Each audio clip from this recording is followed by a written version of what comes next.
Баршаларыңызға ассалаумалейкум, сіздермен бірге Жансая каналыма қош келдіңіздер. Бүгін қызым Амина екеуміз сіздерге баланың тіс тазалауына мотивация беретін ойын түрімен бөліскіміз келіп тұр.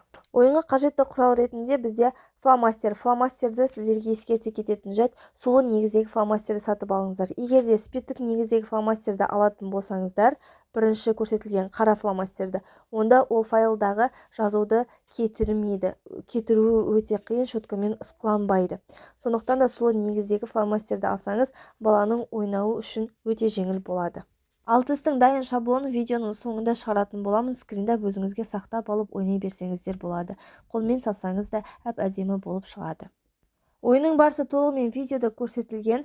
Құрметті оқырмандар, егер де менің каналыма әлі тіркелмеген болсаңыздар, тіркеліп, жанындағы қоңыраушаны баса кетіңіздер.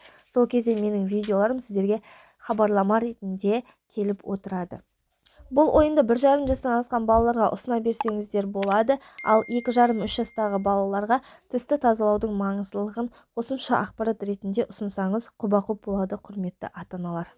Құрметті оқырмандар, канал қонақтары, егер де бүгінгі біздің ойынымыз ұнаған болса, лайк басып, комментарийға өзіңіздің пікіріңізді қалдыра кетіңіздер. Келесі видеоларда кездескенше сау саламатта болыңыздар.